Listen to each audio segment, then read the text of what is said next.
Hello everyone, आज की इस वीडियो में हम चेक बाउंस के केस में लीगल नोटिस का कितना इम्पोर्टेंट रोल होता है और उस लीगल नोटिस में कौन कौन सी ऐसी इम्पोर्टेंट बातें हैं जो आपको लिखनी है और कौन कौन सी ऐसी बातें हैं जो आपको नहीं लिखनी है।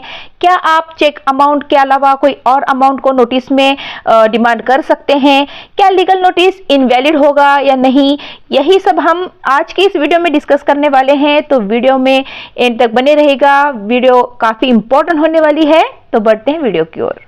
दोस्तों, आज हम बात करने वाले हैं चेक बाउंस के केस के बारे में और उसमें भेजी जाने वाली नोटिस के बारे में। दोस्तों, जब भी हमें चेक से कोई पेमेंट मिलती है तो हम उसको बैंक में उस चेक को प्रेजेंट करते हैं और हमारी यही उम्मीद रहती है कि वो चेक कैश हो जाए और हमें पैसे मिल जाए। लेकिन अगर वो चेक बाउंस हो जाता है किसी भी वजह से तो हमारे पास क्या ऑप्शन रह जाती है। तो सबसे पहले उस पार्टी को कांटेक्ट करना होता है, पेमेंट को दोबारा देने की रिक्वेस्ट करनी होती है। इसके बाद भी अगर पेमेंट नहीं मिल जाता है तो हमें लीगल एक्शन लेनी होगी। इसके लिए हमें चेक बाउंस का केस फाइल करना होता है under section 138 of negotiable instrument act के थ्रू। इसके लिए हमें एक टाइम बाउंड पीरियड में एक लीगल नोटिस भेजनी होती है। ये चेक बाउंस के केस की पहली स्टेप होती है। अगर इस स्टेप को हम फुलफिल नहीं करते हैं तो हमारा केस डिसमिस हो जाएगा। आज की इस वीडियो में हम ऑनरेबल सुप्रीम कोर्ट के लेटेस्ट जजमेंट को डिस्कस करने वाले हैं, जहां सुप्रीम कोर्ट ने चेक बाउंस के केस में लीगल नोटिस में एक ऐसी कमी को देखा जिसकी वजह से ऑनरेबल सुप्रीम कोर्ट ने कंप्लेनेंट की कंप्लेन को ही डिसमिस कर दिया और उसका बेनिफिट सीधे सीधे एक्यूज्ड को मिला। केस का नाम है Upasana Mishra versus Trek technology India private limited 2023। इस केस में दोनों पार्टीज के बीच पेमेंट का कुछ इश्यू चल रहा था। उपासना मिश्रा ने सामने वाली पार्टी को एक चेक दिया। जब उस चेक को कंपनी ने बैंक में प्रेजेंट किया तो वो चेक बाउंस हो गया। उसके बाद as per the rule company ने उपासना मिश्रा को एक लीगल नोटिस भेजा। लीगल नोटिस का कोई जवाब नहीं आया और ना ही उन्होंने कोई पेमेंट जमा कर दी। इस वजह से फिर कंपनी ने नेक्स्ट स्टेप लिया। उन्होंने उपासना मिश्रा के खिलाफ सेक्शन 138 के निगोशिएबल इंस्ट्रूमेंट एक्ट के अंतर्गत कोर्ट में केस फाइल कर दी। फिर कोर्ट ने उपासना मिश्रा के खिलाफ समन्स इशू किए। उपासना मिश्रा ने इस समन्स को चैलेंज किया दिल्ली हाई कोर्ट में। कोर्ट में उन्होंने कहा कि ये जो समन ऑर्डर है वो इनवैलिड है क्योंकि जो लीगल नोटिस उन्होंने भेजी है वो एज पर लॉ नहीं है, इसलिए चेक बाउंस का कोई केस मेरे खिलाफ बनता ही नहीं। दिल्ली हाई कोर्ट कन्विंस नहीं हुई और उपासना मिश्रा के पिटीशन को डिसमिस कर दिया।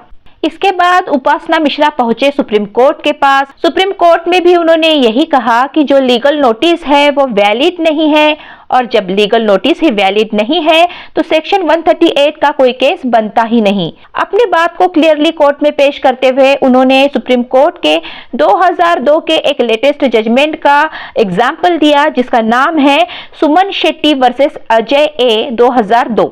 इस केस में सुप्रीम कोर्ट ने लीगल नोटिस के बारे में क्लियरली बताया था कि जब आप किसी के खिलाफ चेक बाउंस का केस फाइल करते हैं तो as per the law legal notice भेजना कंपलसरी है और जब आप नोटिस भेजते हैं तो उसमें क्लियरली ये मेंशन करना होगा कि क्या चेक ऑफ अमाउंट था।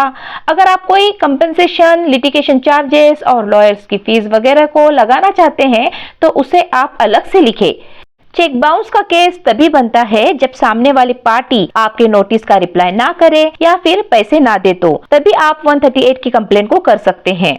ऑनरेबल सुप्रीम कोर्ट ने इस केस में ऑब्जर्व किया कि कंप्लेनेंट द्वारा नोटिस भेजा गया, 15 डेज का समय दिया गया, उसमें क्या अमाउंट मेंशन की गई थी। कंप्लेनेंट ने डिमांड की थी 6.5 लाख की। इसके साथ एडिशनल 15% इंटरेस्ट की भी बात करी थी और साथ में डैमेजेस की जो 50,000 रुपए की अमाउंट थी वो भी डिमांड करी थी और लीगल नोटिस की चार्जेस भी उन्होंने डिमांड की थी, यानी लिटिगेशन एक्सपेंसेस की डिमांड की थी जो कि 5500 रुपए की थी।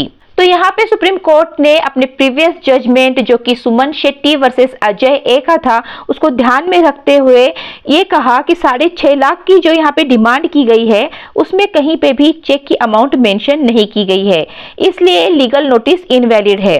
दिल्ली हाई कोर्ट के ऑर्डर और जो मैजिस्ट्रेट द्वारा जो समन इशू किए गए थे वो दोनों गलत हैं, इसलिए इन दोनों ऑर्डर को सुप्रीम कोर्ट ने सेट असाइड कर दिया और ये ऑर्डर पास किया कि इनके खिलाफ कोई भी ट्रायल नहीं चल सकता। तो दोस्तों हमें इस जजमेंट से ये बातें ध्यान रखनी होगी कि जब भी कोई लीगल नोटिस भेजे चेक बाउंस की, तो चेक की अमाउंट क्लियरली मेंशन करनी चाहिए। साथ में हम लिटिगेशन चार्जेस, डैमेजेस, कंपनसेशन तो लगाना है तो वो भी लिख सकते हैं, लेकिन इन सब को ऐड करके नहीं लिखना है, सबको सेपरेटली मेंशन करना होगा, वरना आपकी लीगल नोटिस इनवैलिड कहलाएगी। तो दोस्तों ये था सुप्रीम कोर्ट का लेटेस्ट जजमेंट की लिंक मैं आपको डिस्क्रिप्शन में प्रोवाइड कर दूंगी। वीडियो अच्छा लगा होगा तो इसे लाइक जरूर कीजिएगा। चैनल पे अगर नए हैं तो चैनल को सब्सक्राइब भी जरूर कीजिएगा, ताकि हमारे आने वाली वीडियोस की नोटिफिकेशन मिले आपको सबसे पहले। मिलते हैं ऐसे अगले नॉलेजेबल और इन्फॉर्मेटिव वीडियोस के साथ। तब तक के लिए stay healthy, stay happy, bye bye.